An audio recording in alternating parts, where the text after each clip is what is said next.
dari kelompok 12 akan melakukan kampanye tentang eksib gangguan seksual.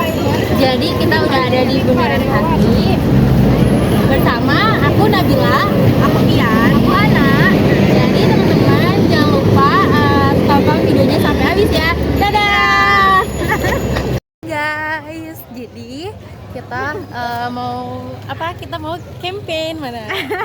Jadi kita lagi jalan dulu buat ke titik kumpulnya, dan juga kita bakal ketemu sama teman-teman yang lainnya ya. Oke, sampai ketemu nanti, bye bye.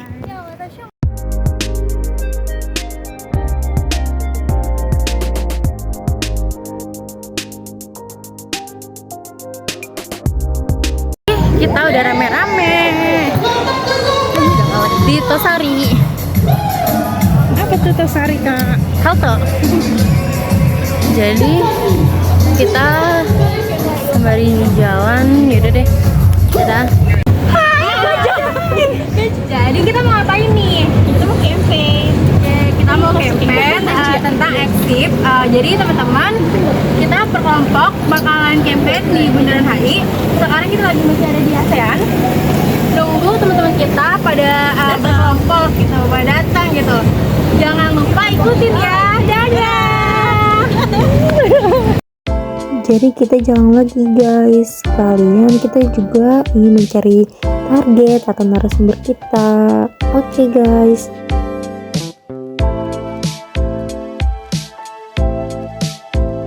Jadi yang pertama mau aku lakuin, aku mau cari narasumber untuk aku jelasin tentang eksib. Ayo ikutin. Oke.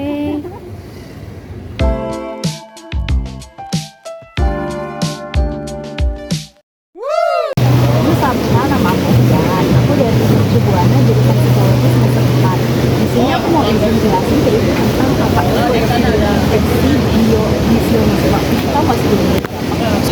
Eksib itu kayak gangguan psikologi itu yang biasanya tuh kayak orang-orang atau pria itu kayak suka buka baju gitu loh, kayak di tempat umum suka mamerin kelaminnya atau buka baju gitu anak-anaknya, kayak gitu itu namanya eksib ini. Nah, eksib itu kayak gangguan seksual yang menampilkan bagian tubuh dari si pelaku, biasanya dilakukan kayak di tempat rame-rame kayak gini. Nah, faktanya itu sebenarnya kalau pelaku eksib ini sebenarnya tuh yang diharapin cuma ekspresi takut dari korbannya.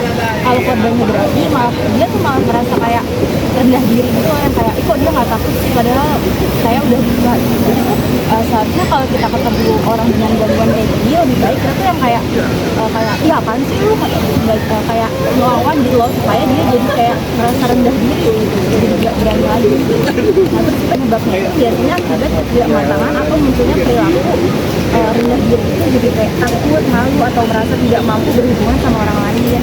Terus penanganan yang cocok itu bisa untuk meluruskan penyimpangannya itu bisa dengan kayak mengubah sikap itu atau terapi kondisi orgasme itu untuk menggantikan fantasi seksualnya dengan fantasi seksual yang lebih normal gitu, atau juga bisa dengan terapi agar individu merasa tidak sendirian dan lebih bisa menyembuhkan dirinya gitu.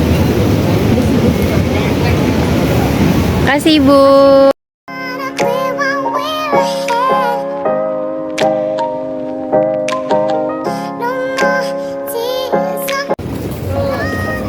Hai guys, jadi kita lagi nyari narasumber kita buat kita.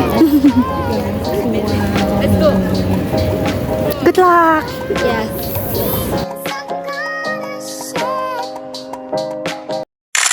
Aku Nabila Zahra dari Cibuana, Fakultas Psikologi. Jadi aku nih mau ngebahas tentang ekshibisionisme kan. Kakak tahu nggak sih kalau misalkan atau pernah ngelihat orang yang tiba-tiba kayak cowok nih buka celana gitu, nunjukin kelaminnya yang kayak di TikTok gitu tuh. Pernah denger sih tapi belum pernah lihat. Ya itu tuh sebenarnya gangguan seksual Kak. Jadi mereka itu nampilin alat kelaminnya, kalau enggak kayak belakangnya pantatnya gitu. Jadi buat ngeliatin seorang gitu. Dia tuh orang tuh terkejut. Jadi kalau misalkan responnya kita kayak takut, terkejut, nah dia senang itu berfantasi dia dalam seksualnya, dia bisa masturbasi gitu. Tapi kalau misalkan kita kayak apaan sih lo, kayak kita malah kayak iya cuek gitu, dia malah kayak takut sama kita. Jadi kalau misalkan kita ketemu orang yang kayak gitu, kayak abain aja gitu. Jangan kita respon kayak takut. Mungkin manusiawi ya kalau misalkan kita takut, tapi sebisa mungkin kayak gini aja. Kayak gitu, biar dia tuh kayak dia gitu ya, kayak gitu. Jadinya biar kitanya juga aman. Soalnya begitu itu meresahkan kan. Nah, mereka tuh biasanya begitu mulai dari ini pas masa mereka pubertas. Dia muncul tuh pas masa pubertas, terus lanjut ke dewasa. Dia tuh sebenarnya cemas sama seksualnya. Jadi dia nampilin gairah seksualnya tuh dengan cara gitu. Dan itu juga sebenarnya bisa pakai terapi sih, terapi kognitif kayak misalkan dia dibawa ke psikiater, psikolog, kita kasih stimulus kayak ini tuh perbuatannya nggak benar gitu. Nah itu bisa dari terapi kognitif. Ada yang mungkin ini kalau misalkan kan kadang kalau kita begitu, kalau kita sibuk dia kayak nggak peduli kan langsung pergi. Dia ini nggak sih ada kemungkinan dia ngejar nggak sih? Kalau itu enggak sih, tapi ada orang yang tipikal nekat. Kalau misalkan dia belum nemuin targetnya, dia bakal ngejar. Tapi kalau misalkan kita udah bentak, itu biasanya mereka bener kayak udah stop. Dianya jadi kayak rendah diri gitu loh, jadi kayak oh ternyata orang ini takut nih sama gue gitu. Kayak nggak peduli. Iya betul. Ada yang lagi? Jadi makasih banyak ya. Jadi kita lagi udah dapat narasumbernya dua. Terus kita lagi nungguin teman-teman kita juga yang lain. Terus mau mencari lagi satu lagi. Iya, mau mencari lagi teman-teman. Jadi jangan di skip ya videonya, tonton sampai habis. Dadah. Ayo guys, kita cari.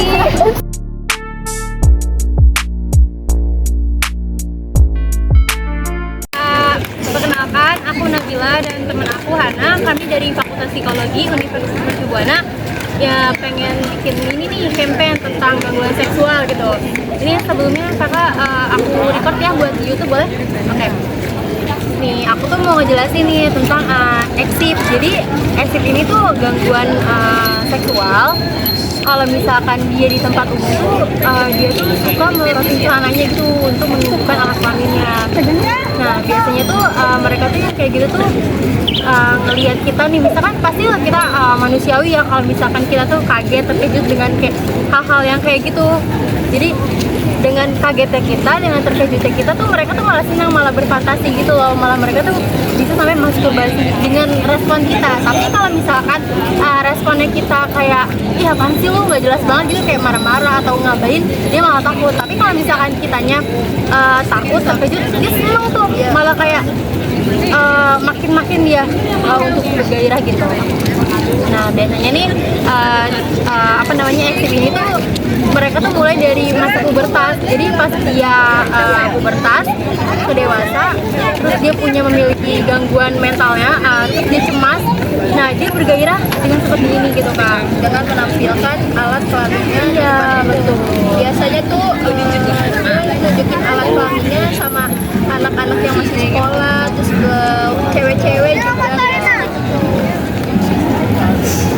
Tapi biasanya tuh pelakunya ini lebih banyak laki-laki dibandingkan perempuan. Kalau misalnya perempuan tuh biasanya ini dia nampilin kayak darahnya gitu. Terus ini juga bisa ditangani nih buat para pelakunya dengan terapi gitu. Misalkan mereka ke psikolog atau psikiater, nah itu di terapi kognitifnya. Jadi dia dikasih stimulus buat kayak sama psikolognya, mungkin kayak dibilang ini tuh gak bener gini. Jadi terapi perilakunya itu dilurusin gitu loh, dibenarkan kembali. Ya betul. Terus juga ada terapi yang namanya terapi rekonstruksi. Jadi fantasinya itu dibenarkan lagi. Jadi fantasinya bukan ke orang-orang yang asing, tapi ke lawan jenis yang emang punya hubungan sama dia, kayak misalnya istri atau pacar. Ada yang mau ditanyain kakak? Makasih banyak ya kak atas waktunya. Kita lagi nyari narasumber ya guys.